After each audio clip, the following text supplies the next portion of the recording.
Huh, what is this? It's jelly, honey. Try it. It's pretty good. What flavor is it? Grass.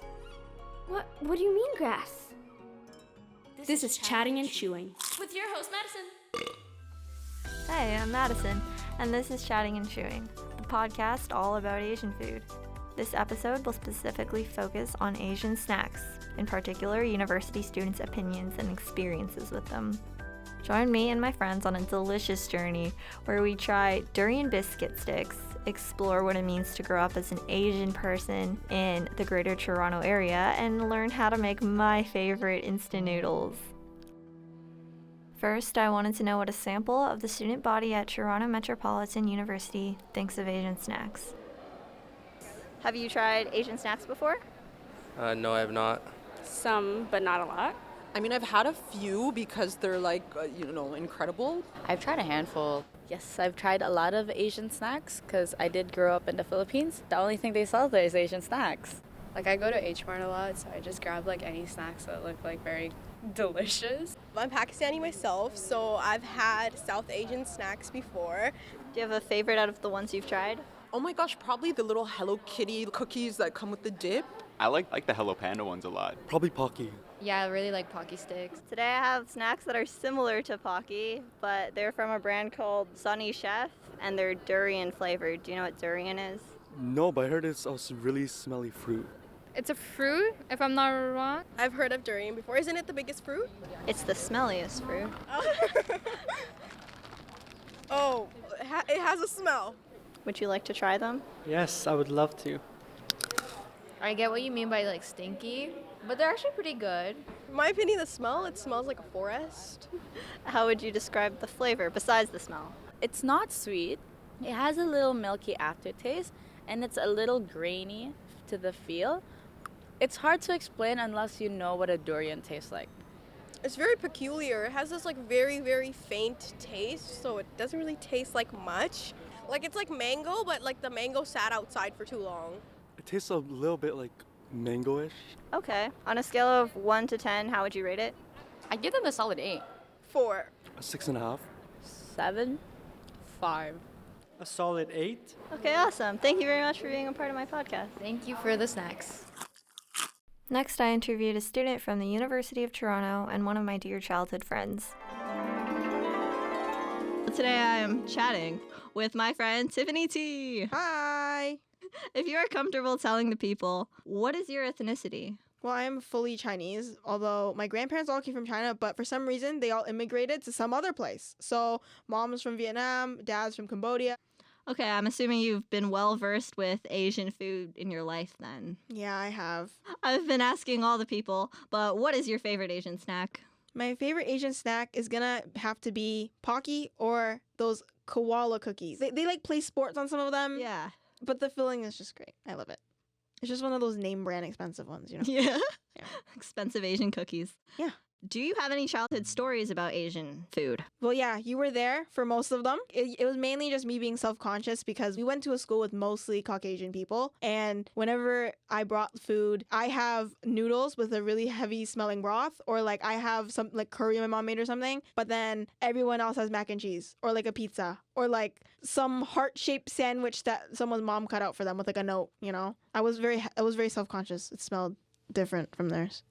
I think it's a well-known Asian American stereotype of bringing the lunches to school and you open it and everyone's looking at you why does it smell like that? That's the experience. I've heard, you've told me, that you work at a bubble tea shop. Yes. Do you have any stories from the bubble tea shop? Mainly customers. I hate when they come in thinking they know it all, especially people who aren't from Asian background and they're trying to educate me on it. And it's sometimes a little frustrating trying to explain to them. Do you have a favorite bubble tea? Right now, it's pretty westernized. Caramel milk tea. Sounds strange, but it's actually really good. I promise. Lots of Asians are lactose intolerant. Are you? No, I'm not. I know a lot of people who are, and it definitely fits the stereotype. Yeah, it's so weird. Some of my coworkers are, and it's luckily we don't sell anything with lactose. We use a powder creamer. But personally, no. Very blessed. I can drink milk. And do you think there has been a shift in popularity of ethnic foods, specifically Asian foods in the West? Yes, because I feel like a lot of it now with like rise of like K-pop, anime, people want to be more immersed in it, and it's like these generic foods are not the only food we have. Or like those Instagram influencers who post about, "Oh, try making this." It's like Panda Express, you know? Okay, and the last question is, how does food play a role in connecting you with your culture? Well, I mean, it definitely brings my family together because even when we're like disagreeing on things, we all have to eat a family dinner. So if we're all arguing, we need to sit there and we need to eat together and we have to resolve it. Christmas, parties, like just like birthdays in general, like we always eat Chinese food all together, and it's like a reunion, you know? Yeah, I get that. Well, thank you for joining me on Chatting and Chewing. No problem, no problem. Have a wonderful day. You too. For Tiffany, Chinese food connects her to the culture within her home and formulates resolution in family disagreements. For me, Asian food connects me to a culture I did not automatically grow up with. Right now, I'll take you on a little lunch break where I make my favorite instant noodles, Indomie Mi Goreng. This is an Indonesian noodle and it has nothing to do with my ethnic background, but I absolutely love it, so we're gonna make it.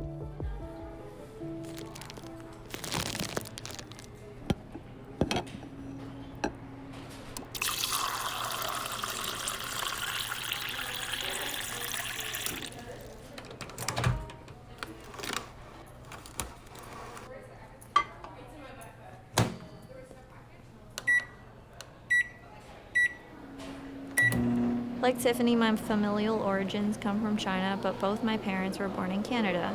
My grandparents have been here for over 50 years. I don't know how to speak Chinese. I've never been to China, and for a lot of my life, I struggled with connecting and associating with the Chinese identity. It took me a long time to fully identify as an Asian person, but the one thing I could accept and appreciate, something that felt like it was automatically a part of my life, was Asian food. Whether that Asian food was from a restaurant or from my mother's cooking, from China, India, Japan, or the Philippines, it was surely delicious and diversified the meals I ate with my family. These noodles that I'm making right now are really good, and they're my favorite, I think, partly because of how much flavor they have. As of recently, I've been enjoying soupless instant noodles because I feel like they taste less fake than the artificial meat stock powder that comes in a lot of instant noodles.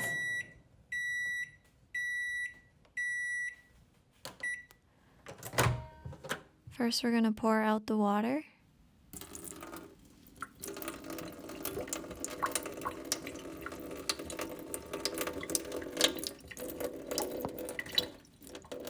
And then mix in the seasoning and the sauce.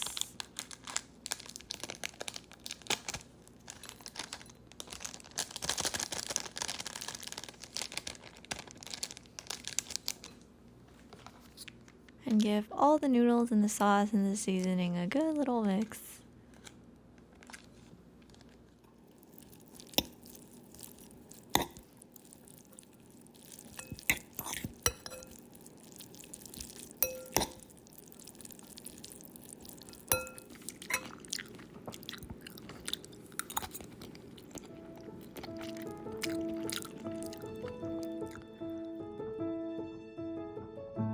This concludes the first episode of Chatting and Chewing, Snack Edition. Thank you for listening all the way through. Make sure to follow Chatting and Chewing on the platform you're listening on right now, and come back next time for future episodes. Bye-bye!